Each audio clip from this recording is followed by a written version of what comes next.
कम से कम 18-20 लाख रुपए यहाँ से लेके गई है। बहन बेटी लेके आते हैं बड़ा लोग, वो पैसे से फुल भरा हुआ था, तो उसके अंदर 20 लाख भी हो सकते हैं, 25 लाख भी हो सकते हैं, 30 लाख भी हो सकते हैं। अपने आप को कर्जवान कह रही है, तो इससे झूठा और पाखंडी कोई हो ही नहीं सकता।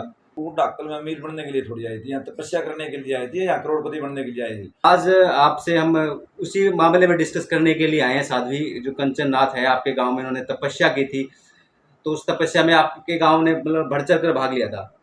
सबसे पहले तो जो आपका दर्शक है उन सभी को मेरी तरफ से राम राम। जो आपने क्वेश्चन किया कि पूरे गांव ने बढ़ चढ़ कर सहयोग किया, ये आपकी 100% सही बात है।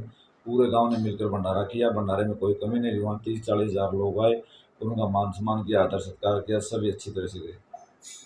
सर एक बात हो रहा है, जैसे हम वहाँ गए थे कंचन नाथ की डेयरी पे, तो वहाँ जो साध्वी कंचन नाथ की गुरु है, उनके पास 10-10, 20 रुपए इकट्ठे करके तेल डलाने के लिए पैसे इकट्ठे कर रही थी वो। तो उनको देख के मुझे लगा ये तो करोड़पति बन गई है, ऐसे लोग बोल रहे थे, क्यों ना इनसे मतलब बाइट ली जाए। तब उन्होंने ये बयान दिया था, क्योंकि हालात उनकी नाजुक है देखने को, जो मैंने देखी मेरी आंखों से। वैसे तो मुझे पता नहीं, आपको पता होगा उनके बारे में, तो इसके बारे में क्या कहना चाहेंगे? देखो जी, कोई भी आदमी है, आपसे लगाओ या हमारे से लाओ, जो भी मोटे पैसे होते हैं 500 के या 100 के नोट जो भी होते हैं, उसको हम बैंक में जमा कराते हैं। हम क्यों रखेंगे? क्योंकि जो 10-10 के पैसे होते हैं वो वही रखेगी लोगों को दिखाने के लिए कि मेरे पास ये पैसे हैं। और वो डाक्कल में अमीर बनने के लिए थोड़ी आई थी, यहाँ तपस्या करने के लिए आई थी, या करोड़पति बनने के लिए आई थी। उससे पहले तो ये पूछो। डाक्कल, पूरे गाँव डाक्कल ने उसका मान सम्मान किया, आदर सत्कार किया, और उन्होंने गाँव पर एक लांछन लगाया। साध्वी जी की तपस्या पूरी हुई, मतलब तपस्या पूरी होने के बाद क्या आपका पैसे के लेन देन को लेकर कोई बातचीत हुई थी? नहीं जी, जब जब तपस्या पूरी हुई तो हमारा पैसे के ऊपर कोई लेन देन नहीं था, क्योंकि इस पे कोई मैटर ही नहीं था। अब गांव ने भंडारा किया था, गांव के पैसे थे, और जो साध्वी के पास पैसे आते थे वो इसने 31 दिन तपस्या की। डेली 50-60 हज़ार रुपये उसके पास तो कम से कम आते थे। चांदी का मुकुट उसके पास आया, चांदी का कड़ा आया, और भी काफ़ी, एक जो फॉर्चूनर वाला था वो उसको 3 लाख रुपये दे गया। कम से कम 18-20 लाख रुपये मिनिमम मानो, मैक्सिमम तो कुछ भी हो सकता है, लेकिन मिनिमम 18-20 लाख रुपये वो वहाँ ये यहाँ से लेके गई है। वो लेकिन फिर भी वो ऐसा कहती है, तो ये उसकी गलत सोच है। तो फॉर्च्यूनर वाले की बात तो ये भाई, उन्होंने जो पैसे दिए थे ना, मतलब उन्होंने घोषणा की थी, किसी न्यूज़ चैनल वाले ने उसको ज़्यादा बढ़ा चढ़ा के बोल दिया, तो वो 1 रुपया भी नहीं देके गया। साध्वी जी ने बोला है, जैसे मैंने किसी और मीडिया के, सोशल मीडिया के थ्रू सुना है इसको। देखो जी, अगर कोई भगत पैसे दे के जाता है और उसके भी ये कहे कि वो पैसे नहीं दे गया, तो मैं तो साथ भी गलत बात मानता हूँ। ये भी मतलब एक आस्था पे ठेस पहुँचती है। वो जब उसने वीडियो वायरल की, उसने वादा किया देने का, तो उसने दे भी होंगे, मैं मानता हूँ इस चीज़ से। और जो ये था, साध्वी जी के जो गुरु जी थे, उन्होंने जो स्मरण के अंदर जो भंडारा लगाया, उसमें भी उन्होंने कहा था कि गाँव डाकल ने हमारा बहुत ही बढ़िया मान सम्मान किया है, बहुत ही हमारा आदर सत्कार किया है, और विशेषकर सरपंच ने उससे भी बढ़ के मान सम्मान किया है। और एक तरफ साध्वी कह रही है कि गांव डाकल ने हमारे साथ धोखा किया है, तो वो कम से कम अपने गुरु के विचारों पे तो सही रहे, कम से कम अपने गुरु की बदनामी तो ना करे। ये जो व्यक्ति अपने गुरु का सम्मान नहीं कर सकता, वो दूसरे का क्या कर सकता है? तो एक और जैसे उनका यह था कि मुझे पैसे नहीं चाहिए, मतलब जैसे पैसे की लालच नहीं है हमें। यहाँ पे कोई भी शादी आए ना, मतलब संगत आए, मतलब उनके डेरे के अंदर यहाँ पे रहने की व्यवस्था बनाते हुए संगत बैठने के लिए, उन्होंने ये कहा मुझे पैसे की ज़रूरत नहीं है। देखो जी, वो तो उसकी सोच है। अगर पैसे की ज़रूरत है या ना है, उसने लेकिन गाँव के को बदनाम किया है नहीं, वो उसकी मूर्खता है। मैं तो ये बात मानता हूँ, उसके पैसे की ज़रूरत है या ना है, उसके बैठने की जगह है नहीं है, वो कहीं से चंदा इकट्ठा भी कर सकती है, हमारे से आके रिक्वेस्ट कर सकती है कि सरपंच साहब हमारे एक साइड लगवा दो, हम खुद ही लगवा देते। एक और उनका बयान था कि 4 लाख रुपए उन्होंने कर्जे पे उठाए हैं ताकि इज्जत बनी रहे, मतलब जैसे उन्होंने गांव का नाम ले लिया, इसमें कहा इज्जत बनी रहे। उसमें 6,000 5,000 साधु के करीब आए थे, उनको भी मान सम्मान करना पड़ता है। 4 लाख रुपए उन्होंने अपनी तरफ से लगाए। देखो जी, मैंने आपको पहले ही बोल चुका हूँ, उसके पास 18-20 लाख रुपए कम से कम आ चुके हैं, और उन्होंने सिर्फ और सिर्फ दक्षिणा के रूप में 2,80,000 रुपये लगाए हैं। वो मैंने अपने हाथों से बांटे हैं। 2,30,000 रुपये उसने बंटवाए, 50,000 रुपये लास्ट में मैंने खुद ने बांटे हैं। 280 से ऊपर उसका कुछ नहीं पैसा लगा है। और वो 4 लाख रुपये कहती है कर्जा, तो कर्जा कहाँ से होगा? उसने गांव के अंदर कोई लाइब्रेरी बनवाई हो, कोई मंदिर बनवाई हो, कोई धर्मशाला बनवाई हो, तो हम मान भी सकते हैं कि शादी में कर्जा हो सकता है। तो आप समझदार हो, ये दुनिया भी समझदार है। आज के दिन पढ़े लिखे इंसान है, बुद्धिजीवी इंसान है, वो खुद ही आइडिया लगा लेंगे कि साध्वी कर्जवान है या धनवान है। और सवाल है हमारे बीच में, जैसे साध्वी का था, जैसे कि पर्ची काटने वाले लोग जो पैसे के लिए पर्ची काटते थे, आपके गांव के ही लोग थे। देखो जी, जो भंडारा था हमारे गांव ने किया था, और गांव में ये हुई थी कि वहाँ पर अपना जो कापी वो लेके बैठ जो गांव में जिसने भी जो देना होगा दे देगा, क्योंकि जब पूरा गांव ने भंडारा किया है तो गांव से जो दान आएगा भंडारे के लिए तो उसकी नॉर्मल है, वो तो पर्ची कटेगी सबकी कि गांव में से कौन कौन लोग क्या क्या दे के गए हैं। इसमें उसको क्या प्रॉब्लम है, जो उसकी दान दक्षिणा थी जो उसके पास आया हमने उससे एक पैसा भी नहीं लिया, बल्कि जिस टाइम वो गए जाते हुए मैंने 21,000 रुपये तीनों को दे के विदा करे हैं। 21,000 रुपये कंचननाथ को दिए, 21,000 राजनाथ को दिए, 21,000 जो उनके गुरु थे उनको दिए। तो उनका ये भी कहना जो गाँव में जो पर्चियों से मतलब जो पैसा इकट्ठा हुआ उन्होंने कोई हिसाब नहीं दिया सरपंच साहब ने, क्योंकि इन पैसों का हिसाब देना चाहिए था ना। बात सुनो जी, पहली बात तो सरपंच साहब के पास कोई लेना देना नहीं था। जी। जो पर्ची वाले बैठे थे वो हमारे ही बंदे थे, और लेना देना उसके बाद जो हमने भंडारे के बाद अगले दिन हिसाब किताब किया, हमारे पास 3 लाख रुपए बचे हैं, वो हमारे पास सेव रखे हुए हैं, जो हम गांव के भंडारे में जो भी खेड़ा पे भंडारा होगा उसमें लगाएंगे। उसमें तो साध्वी का कोई मैटर ही नहीं, सिर्फ में साध्वी तो है नहीं, लालच के बस में दसी हुई है, ये कोई साध्वी थोड़ी है।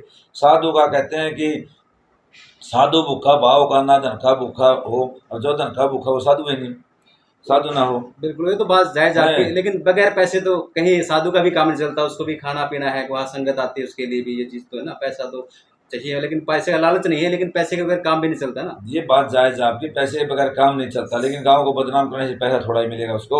जो गाँव के पैसे वो थोड़ा ही देंगे उसको, जो उसके पास दान दक्षिणा के पैसे हैं कम से कम भी 21, 20, 25 लाख भी रुपये भी हो सकते हैं। 10 लाख रुपए तो उसके भंडारे के दिन कम से कम आए हैं उस ट्रंक के अंदर। वो एक जो अपनी बहन बेटी वो संदूक देते हैं नहीं, हाँ। वो संदूक लेके भंडारे के दिन वो बैठी थी, बल्कि मैंने कहा उनको कि ये संदूक खोल के दिखाओ, साध्वी ने खोलने से मना कर दिया। वो ने बोले कि संदूक को नहीं, मैं वहाँ डेरे के अंदर जाके खोल लूँगी।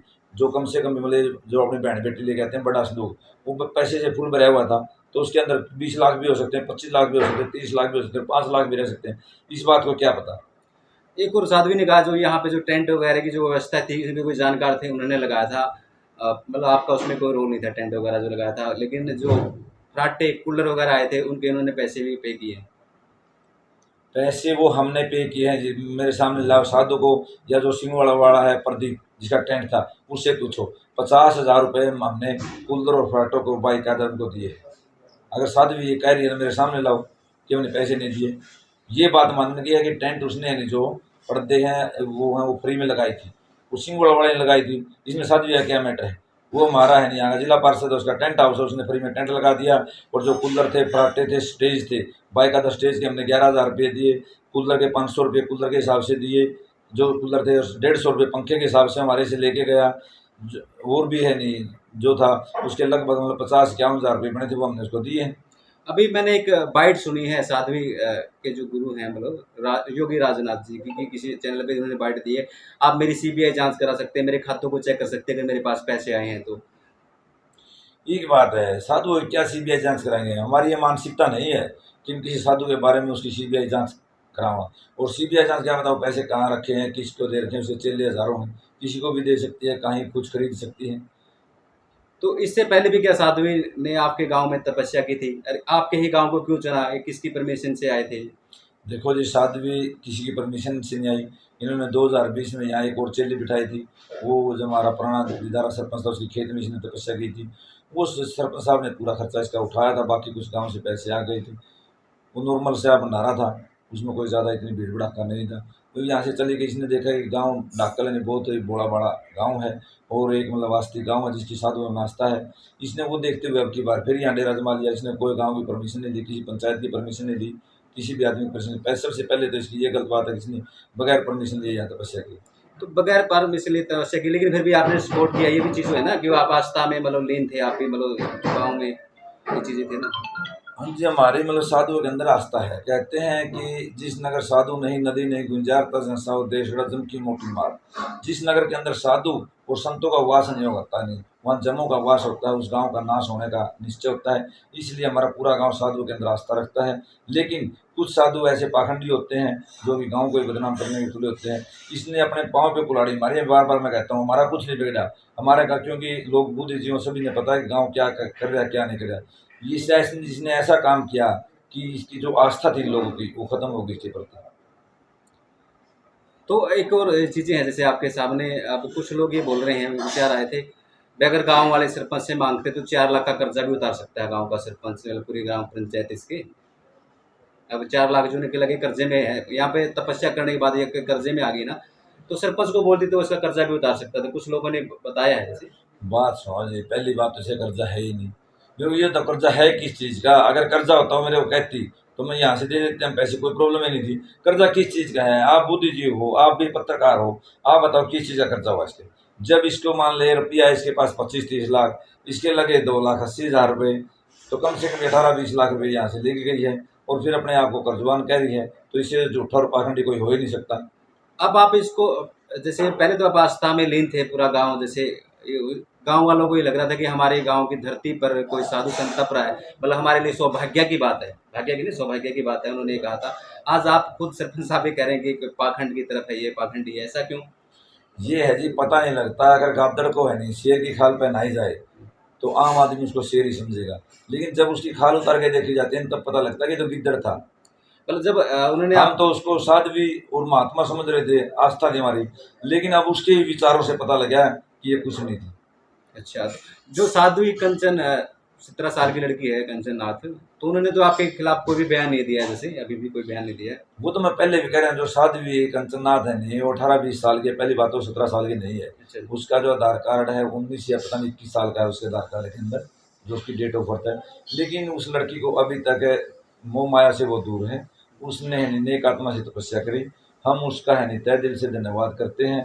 और जो उनके गुरुजी हैं नहीं, वो भी एक बहुत ही बड़ी आदमी है, क्योंकि उन्होंने भी है नहीं कभी भी गांव की आलोचना नहीं करी। कौन से बल्कि गुरु जी कौन? जो राजनाथ के साथ वो एक बाबा जी के नाम था आजाद नाथ। आजाद नाथ, वो भी एक नेक दिल इंसान है, बहुत ही बड़ी आदमी है, अच्छे साधु हैं। क्योंकि जो साधु भावना उनके अंदर देखी हमने, कि गांव समाज के अंदर भी उन्होंने हमारे गांव की बढ़ाई की है, कि गांव डाकल ने हमारा बहुत तहे दिल से समर्थन किया है, तो हम उनका भी धन्यवाद करते हैं इस चीज़ के लिए।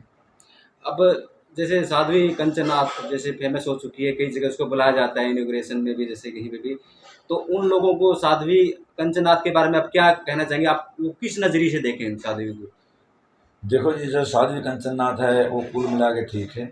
मैं तो लोगों से कहता हूँ कि जो साध्वी कंचननाथ है उसको, जो राजनाथ है इसके चंगुल से बाहर निकाला जाए, वरना ये उसकी भी ज़िंदगी को बर्बाद कर देगी। तो एक और जैसे हमारे बीच में ये सवाल है, जैसे आप जो आप पे आरोप लगाए हैं, जैसे आपने कैमरे के सामने आके मतलब जैसे आप इनको सिरे से फारी कर रहे हैं, लेकिन आप इसको किस तरीके से मतलब डील करेंगे चीज़ों को, ताकि यार आप आपके गांव पे जो आरोप लगे हैं, कोई बैठ के मीटिंग करेंगे या आप एक बार साधु जी से मिलना चाहेंगे, ऐसा कुछ कोई प्लान है आप लोगों का? क्योंकि आपका गांव ना काफ़ी फेमस हो चुका है, मतलब करोड़ों लोग जानते हैं ढाकल गांव को, वो भी जानते हैं साध्वी कंचन नाथ की वजह से जान रहे हैं, क्योंकि आपके गांव में तपस्या की थी, सहयोग आप लोगों ने किया है। लेकिन अब आपका फ्यूचर प्लान क्या है? कोई आप मीटिंग कमेटी बिठाएंगे, उनसे डिस्कस करेंगे, मिलने की कोशिश करेंगे, क्या करेंगे? देखो जी, हम सोच रहे हैं आज हम मीटिंग करेंगे, हम उसके बाद देखते हैं क्या फैसला लेता है। मतलब गाँव ने सोचा है कि मीटिंग करें, हाँ जी, हाँ जी, आज मीटिंग करेंगे, उसके बाद क्या फैसला लेता होगा। तो आमने सामने आने की कोशिश करेंगे, जैसे एक दूसरे से मतलब। चलो सलाह तो है जी, अभी बाकी गांव की मर्जी है। वैसे तो मैंने जवाब दे दी साध्वी की हर बात के, क्योंकि सभी को लोगों को पता लग गया कि साध्वी क्या है क्या चीज़ नहीं है। और फिर भी अगर उसको साध्वी ये कहती है कि गांव की तरफ मैं पैसा मांगती हूँ, हमारे गांव के बीच आओ और हिसाब दो, अगर उसे गांव के तरफ साध्वी के 20 लाख भी निकलते तो मैं देता हूँ अपनी तरफ से।